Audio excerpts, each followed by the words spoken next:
Good afternoon, everyone. This is Tony from her Homestead Skills. And yes, it is noon now, and I have been running around all day, and it looks like the storm is coming in. Yes, we're expecting a storm here, and they say it's going to be a real doozy, quite a nasty one. So I'm glad that I've got all my running around done this morning. And yes, I had to research. Well, what normally happens is mid-August is when I get my tomatoes, and I was a little concerned because the one farm that I went to, and it was quite a drive away, had tomatoes, but they weren't selling them to me. So I thought, well, where am I going to go? Now, the last place I went to for the last 2 years was just the metro stores. The local metro store would have bushels of tomatoes because they knew there was a market for it in this area. But because the metro stores are now on strike, I had to research where else I could get them. And I looked for picket farms that weren't too far away. You know, the city is getting larger and larger and larger, and these farms are getting pushed more and more and more further out. But I did find one that was not too far away today, and they claimed that they had tomatoes. I didn't phone them. I took a chance and drove up, and sure enough, they had tomatoes. And just a young lady there manning the booth, well, manning the garden center, because it was a fairly substantial one. And they must have had at least 30 bushels of tomatoes, so it was all great. She told me, what different kind, and she was very helpful and very verbal, telling me everything. These ones were picked today, these ones were picked yesterday, and which, do you prefer the San Marzano, and do you prefer the long ones or the short ones? So, it was quite, she took the time and effort, and I did get 100 pounds, and that is 2 bushels. The bushels, they have a tendency locally here to charge you for the bushels, and if you bring them back, they give you a refund on the bushels. But if you don't want the bushels, sometimes they have boxes that fit the 50 pounds. And no, just give me the boxes. I'm happy with that. I really don't want to I already have a couple of bushels from previous years that I have no use for and didn't get around to returning. So I did buy a couple of bushels, and then I went to my local Asian store to pick up a few other ingredients that I needed for salsa.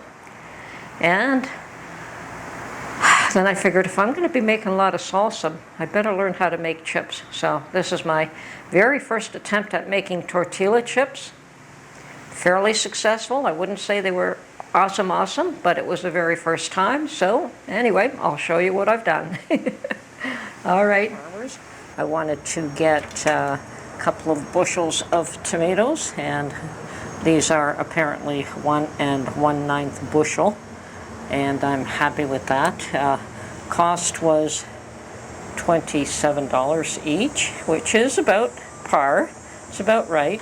These are San Marzano, and I can never say that properly, but yes, San Marzano tomatoes. Yes, she did have many other items, but nothing that I needed to make salsa, so I had to go to the local Asian market and get a bag of onions and a couple of packets of green peppers. I still have some in the refrigerator.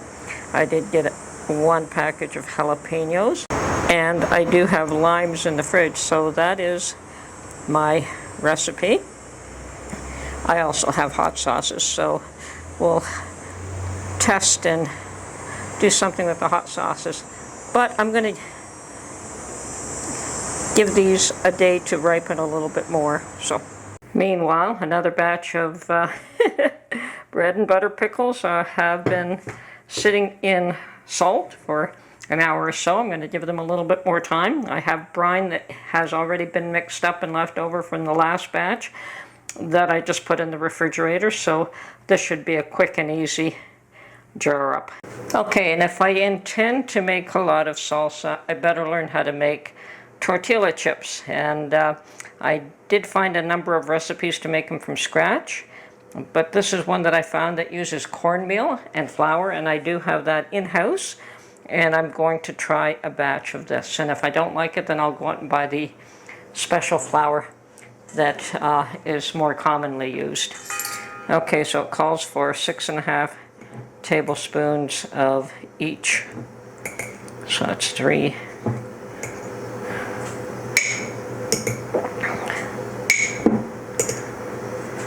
And my half.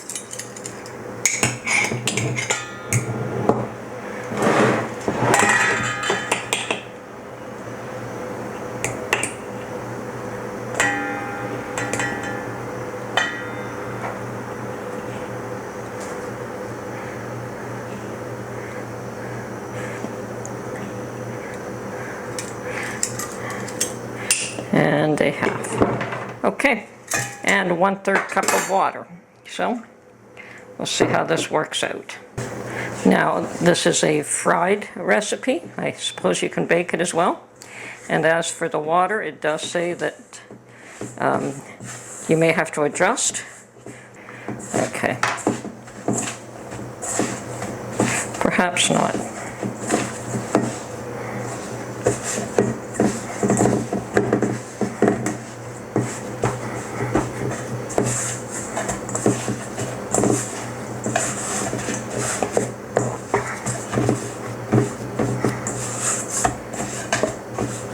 Now, I don't have a tortilla press, so I will probably be using my KitchenAid pasta press in order to get thin slices here.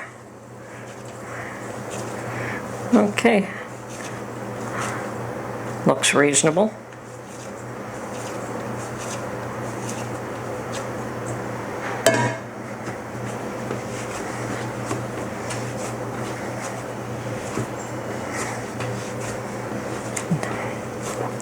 Now, they also say to let this rest for 30 minutes, and I suspect that's because of the addition of flour. If you were using that special corn flour, I don't think you let it rest. And yes, it looks like it's thoroughly mixed at this point. So, I will cover this and let it rest.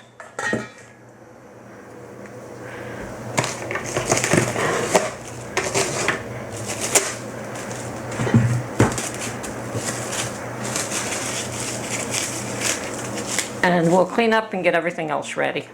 Okay, how thin you're going to want these is dependent on you, but I'm going to start off with, and I had to flour these because they'll stick through this.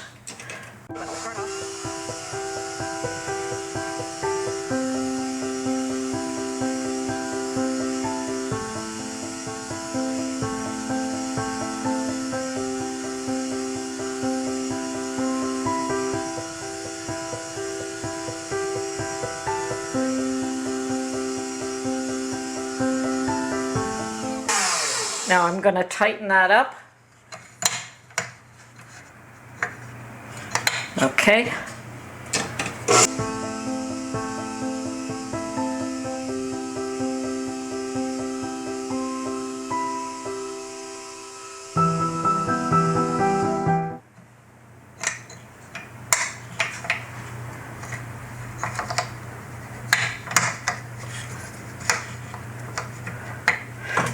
And I think I'm going to tighten it up just one more.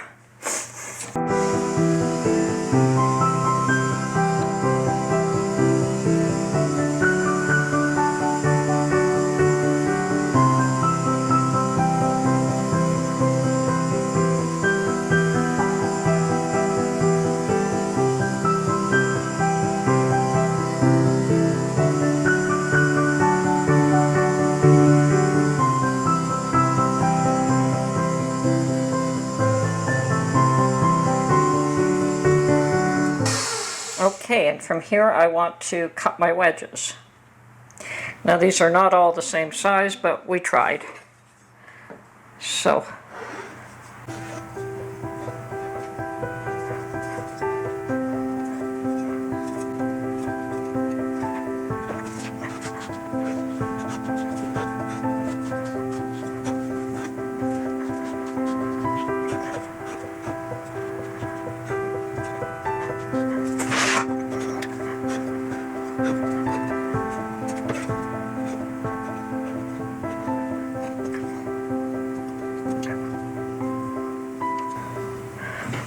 Okay, from here we're going to take them over to the stove and cook them.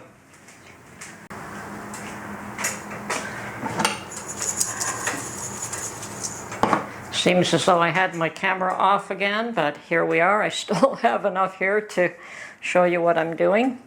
Okay, I have cooked these and then salted them, and they are in frying in oil. I'm using canola oil, and because that's what I have in house.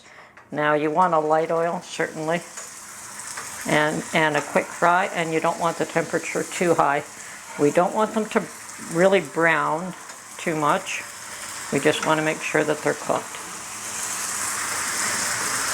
And I've turned the temperature down because I felt that that was just a little too brown for what I was looking for. Okay. Doesn't take long to cook these. They're fairly thin.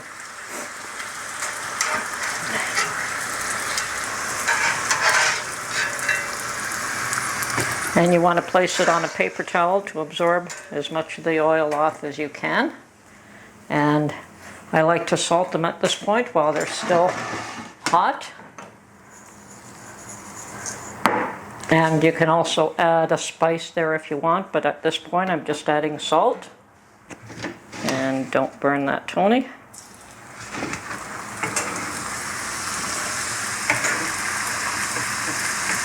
And they are very delicate at this point.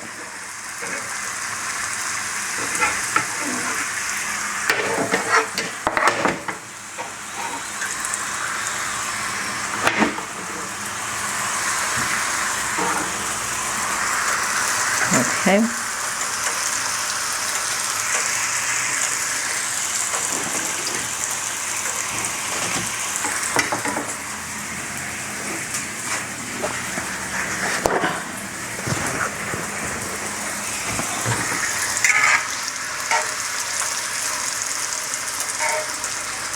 Doesn't take long at all.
I'm getting a little bit better and not letting them brown too much.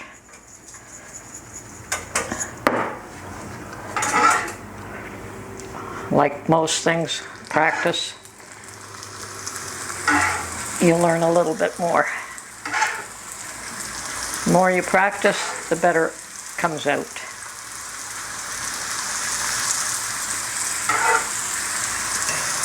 Okay.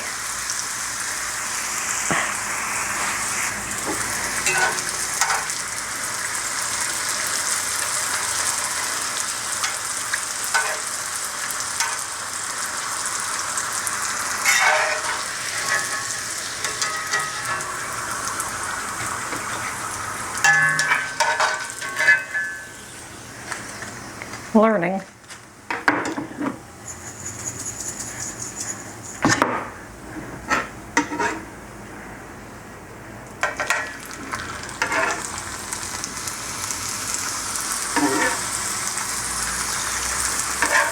Okay, that's the last of them. And I can probably turn my stove off at this point.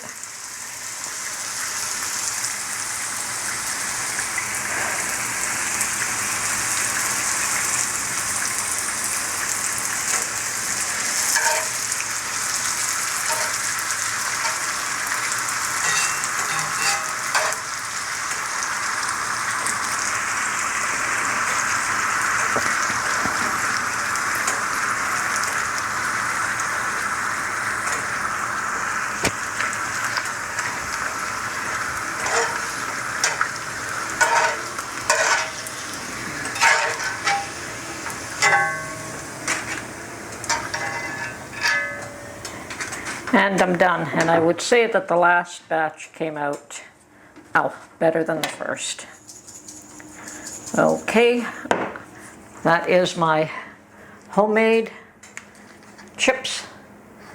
And now I've got to make a ton of salsa. All right, this is Tony from Her Homestead Skills. Hope you enjoyed this. I think I'm going to go have some salsa and chips now. Have a great day. Bye for now.